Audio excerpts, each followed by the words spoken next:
ሰማዩ ለምን ሰማያዊ ሆነ? ፊዚክስ አስተማሪዎች በተደጋጋሚ የምንጠየቀው ጥያቄ ነው። ይህን ጥያቄ ለመመለስ ሁለት ነገሮችን በዝርዝር መረዳት ያስፈልጋል።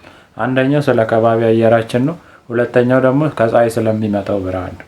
ከባቢ አየራችን እንዳለ የተሞላው በደስት፣ በአቧራዎች፣ በውሃ፣ በእርጥበቶች፣ በውሃ ጠብታዎች እና በጋዞች ነው። ናይትሮጅን ጋዝ 78%፣ ኦክሲጅን 21%፣ አርገን እና ካርበን እና ሌሎች ጋዞች የቀሩት ማለት ነው። ጋዞች አሉ፣ አቧራ አለና የውሃ እርጥበቶች አሉ አትሞስፌር ውስጥ ከባቢ አየር ውስጥ ማለት ነው። ሁለተኛው ደግሞ ስለ ፀሐይ ብርሃን በደንብ መረዳት አለብን። የፀሐይ ብርሃን በውስጡ 7 ቀለሞችን ያዘው። እኛ ጋር ሲመጣ ነጭ እንደሆነ ነው የምናውቀው። ከፀሐይ ሲወጣ ነጭ ነው፣ ግን በውስጡ 7 ቀለሞችን ይዟል። እና እነዚህ እያንዳንዱ ቀለሞች የራሳቸው ዌቭ ሌንግዝ አላቸው፣ ፍሪኩዌንሲ አላቸው፣ ከለር አላቸው እና ሲደባለቁ ነው ይሄንን ብርሃን የሰሩት። ከፀሐይ ነጩን ብርሃን የሰሩት ሲደባለቁ ነው። እና ከፀሐይ እንደወጣ ነጭ ነው፣ አልተበታተንም።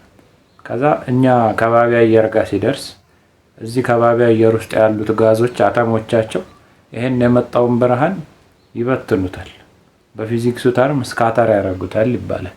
ስካተር ማለት ከፀሐይ የመጣው ብርሃን እነዚህ ጋዞች ከባቢ አየር ውስጥ ያሉት ጋዞች አተሞቻቸው፣ ያው ሁሉ ነገር እንደምታውቁት ከአተም ነው የተሰራው። እዚህ አጽናፈ ዓለም ውስጥ አተሞቻቸው ላይ ሲያርፍ ይሄ ብርሃን ከፀሐይ መጥቶ አተሞቻቸው ውስጥ ይገባና ከአተሞቻቸው ደግሞ ይበተናል።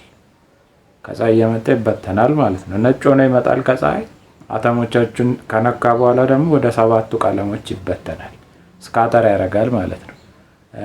በሪሌይ ፕሪንሲፕል የሚባል አለ ፊዚክስ ውስጥ።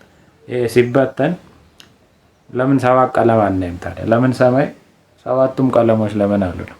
እና ሬድ፣ ኦሬንጅ፣ የሎ፣ ግሪን፣ ብሉ፣ ኢንዲጎ፣ ቫዮሌት ለምን እነዚህ 7ቱም ለምን አልሆነም ሰማይ ታዲያ? መበተን ብቻ ከሆነ ሪሌይ የሚባል ፕሪንሲፕል አለ ፊዚክስ ውስጥ። ይሄ ሲበተኑ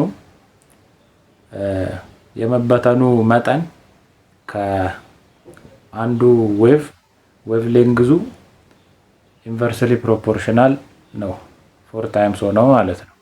ማለቴ ምን ለማለት ነው? አሁን አንድ ዌቭ ሌንግዙ በአንድ መጠን ቢጨምር፣ በ1 ሜትር ቢጨምር የመበተን መጠኑ በ4 እጥፍ ይቀንሳል ማለት ነው። በ4 ዘበዋል ሲባዛ ነው ማለት ነው። በራሱ 4 ጊዜ ያን ያህል ይቀንሳል አንዱ ሲጨምር ማለት ነው።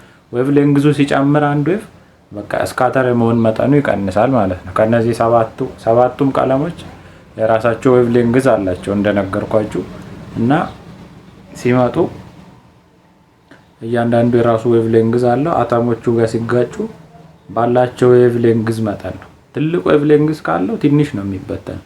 ትንሽ ዌቭ ሌንግዝ ካለው ደግሞ በጣም ይበተናል ማለት ነው። ከመበተኑ ጋር ኢንቨርስሊ ፕሮፖርሽናል ነው ለማለት ነው። እና ከነዚህ ሁሉ ዌቮች ከሚመጡት ኢንዲጎ እና ብሉ እና ቫዮሌት እነዚህ 3ቱ በጣም ትንሽ ዌቭ ሌንግዝ ነው ያላቸው። ሲበተኑ በጣም ይበተናሉ ማለት ነው ዌቭ ሌንግዙ ትንሽ ከሆነ። እና ከሁሉም ትንሽ ዌቭ ሌንግዝ ያለው ኢንዲጎ ነው፣ በጣም ትንሽ ነው። ከዛ በኋላ ደግሞ ቫዮሌት ነው። ቫዮሌት ደግሞ መጥቶ ቫዮሌት ቀለም አተሞቹን ከነካ በኋላ ተበትኖ ሰማዩን ሙሉ ቫዮሌት ፐርፕል በቃ ወይነ ጠጅ ቀለም ማድረግ ነበረበት ሰማዩን ሙሉ በዚህ ህግ መሰረት ማለት ነው። እሱ ስለሆነ ትንሽ ዌቭ ሌንግዝ ያለው አተሞቹን ከነካ በኋላ ሰማዩን ሙሉ ወይነ ጠጅ ማድረግ ነበረበት፣ ግን አላረገም። ምክንያቱም እዚህ ዲያግራም ላይ እንደምታዩት በጣም አነስተኛ ነው የወይነ ጠጅ ሞገድ መጠን ፀሐይ የምታመነጨው በጣም ትንሽዬ ስለሆነ አይታይም። ወይነ ጠጅ ሆነ አይታይም ሰማይ። የሰው ልጆችም አይን ሰማያዊውን አይን ዌቭ ሌንግዝ ለማየት ነው እንጂ የተፈጠረው በትክክል አፕሮፕሬት ሆኖ ወይነ ጠጁን ለማየት አልተሰራም። የወይነ ጠጁን ዌቭ ሌንግዝ ለማየት አልተሰራም። አይናችን ለማየት ይከብደዋል።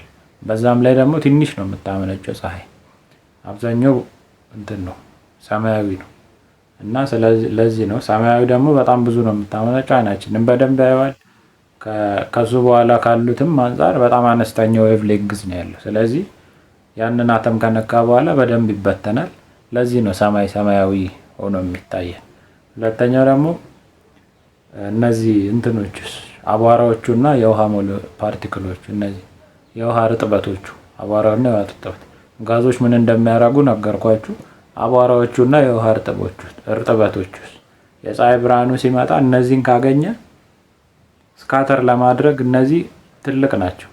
በእነሱ እስካለፈ ስካተር አያደርጉትም፣ እንደመጣ ነው የሚያሳልፉት።